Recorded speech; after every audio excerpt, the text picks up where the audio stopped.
Devastating news this week. You almost certainly will have heard about the accident that happened in Playa Blanca, in which a 5-month-old baby died.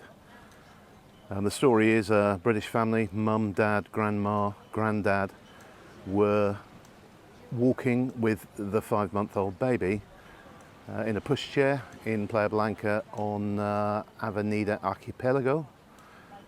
And a car mounted the pavement, a Ford Fiesta, ran into them. Also alongside them were a couple from Sweden.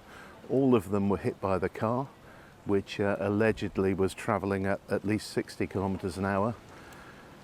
The baby died instantly. 2 of the British family are in intensive care. One suffered a cardiac arrest at the scene but was revived and airlifted to Las Palmas. The other serious one is in hospital today, and all of the others are in fact in hospital today here in Lanzarote. It's the most awful tragedy. Flags are at half-mast in the municipality of Yaisa. A minute's silence was held for the family. The alleged perpetrator is a 23-year-old British woman who lives and works in Playa Blanca. She's under house arrest at the moment. A judge has said he doesn't want her initial trying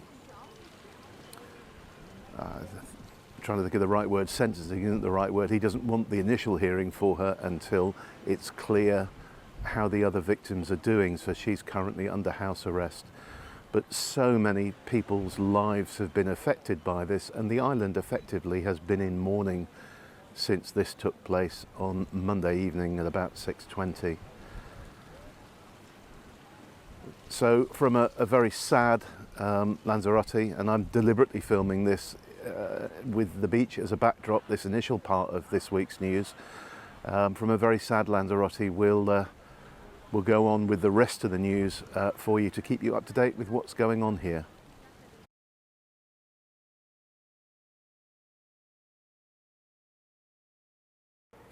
700,000, that's the number of people who transited through Cesar Manrique Airport in February. That makes it the historically highest ever figure for passengers through Lanzarote Airport in a February. To give you a feel for the difference in numbers, that's 12.8% up on last year and 40% up on the same month 10 years ago. So February was an amazing month for the island, and looking at the number of people around me here in Costa de Giza, this is going to be a record month as well. So great start to the year for the island. So let's experiment to see if I can walk and talk on these news videos. I'll do one more from on scene here in Costa de Giza. Good news. Fuel prices are down on the island. The average price of gasoline, unleaded, is €1.32 per litre, and of gas oil, which is diesel, is $1.34. So those are the average prices per litre. The cheapest petrol station on the island, or the cheapest gasolinera, is the SPL, which is on the road between Tias and Yaisa, just before the Camel roundabout there, and they are selling both diesel and gasoline at $1.28 per litre. So if you do want to save on your fuel, that's the place to go. Well, as you can see, we're back in the studio now, aka the kitchen. And forgive me, by the way, I have a sore eye. I don't know whether you'll be able to see it on film, but if you do, it's not as bad as it looks. I've had a bit of an update on the story of the young British woman, 23-year-old British woman, who was the cause of the devastating accident when I got home. And first, a bit of a side note really for you. You'll know, particularly if you read British newspapers, that they have splashed her name all over the place, so we all know what her name is. Here in Spain, we are not allowed to use a suspect's name in a criminal case until after they've been convicted of it, which is why none of the local papers are carrying her name and why we are not carrying her name on our website or in this video.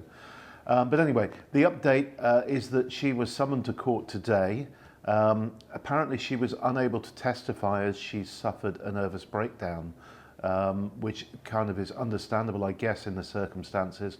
The judge has withheld her passport or removed her passport, asked her to go home.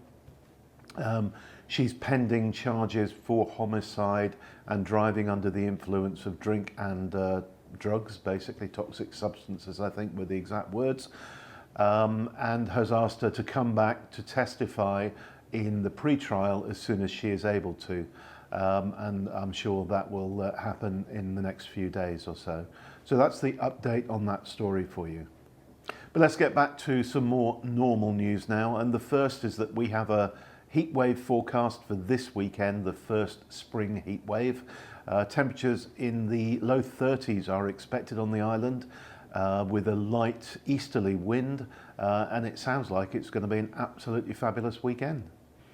If any of you have driven down the road to the beaches of Papagayo, you'll know, like many dirt roads, it suffers from that awful sort of washboard effect where unless you go at a certain speed, the vibration through the car is horrendous. The good news is that road has been, what's the right word in English? I think graded is the right word, has been graded today by bulldozers and will be much smoother. This is in preparation for the Easter holidays, of course. Since 2011, the ferry service Transmediterranea, which is part of the Naviera Armas group, have been running a service that goes from the Canary Islands to Huelva, which is kind of a little bit round the corner on the southern Spanish coast. That service is now being canned. The ship that was doing that route, which I think is the best of the ships that goes between the Canaries and the mainland, has been relocated and will now be going into Cadiz. So all the services that go from the Canaries to the mainland of Spain now go into Cadiz, which is a bit kind of more that way on the coast of Spain.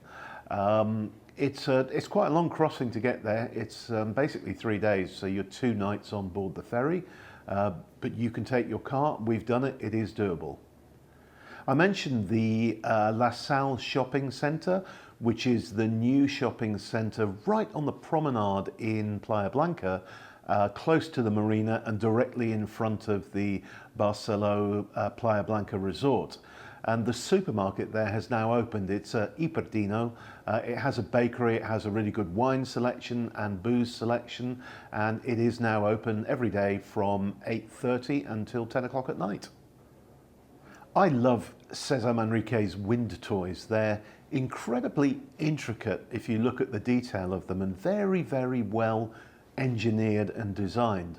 And probably the most famous of them all is Phobos, for a number of reasons, the most obvious of which is that it sits on the roundabout at Taiche, where unfortunately Manrique met his death in a car accident. And to me, it's like the gateway to the north of the island. So when you're heading up that road from Arrecife through Taiche, you see it, and you can see it spinning and gauge how fast the wind is blowing, and so on and so forth.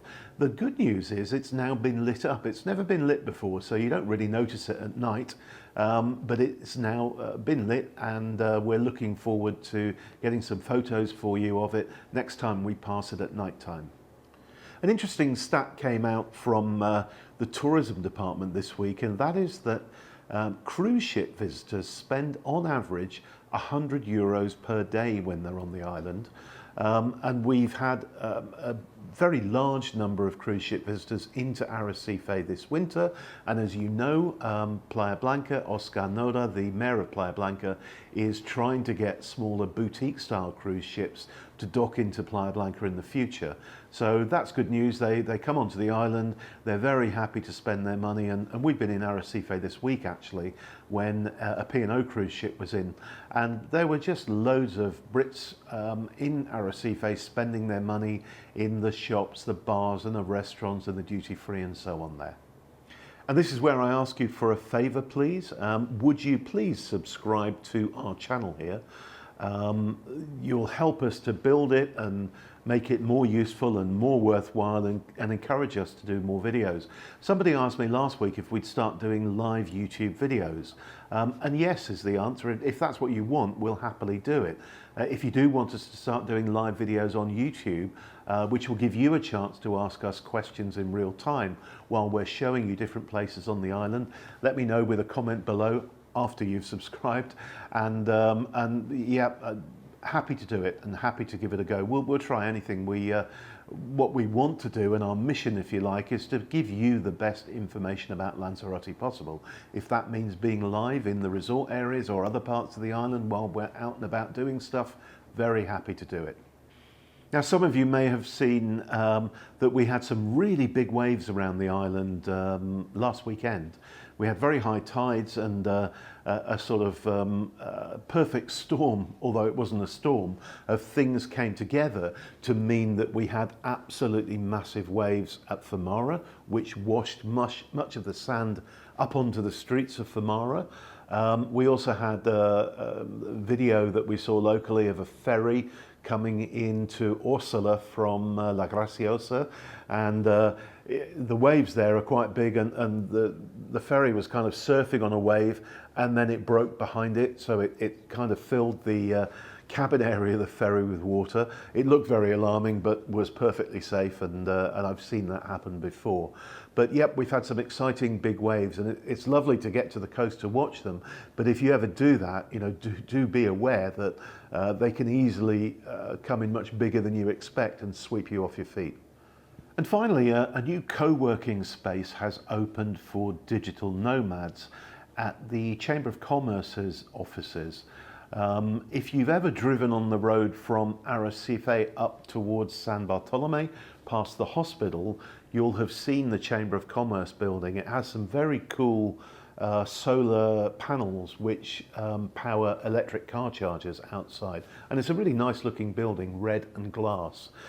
The co-working space has taken one floor of that building, and they have 12 state-of-the-art workstations there, extremely high-speed internet. There's a 3D printer, there's a set of Vision Pro goggles you can use. And there's even a studio there which you can use to record videos like this one and podcasts and stuff like that. So we'll certainly pop in there sometime and give it a go and see what the studio's like and show it to you. It has a green screen behind it, so you can then superimpose whatever images you like onto whatever you're filming. Well, that's it for this week. A final reminder, please, to subscribe below, but also to put your comments and questions below. We're more than happy to answer all of your comments, and I read every single one of them. Have a good week. Bye for now.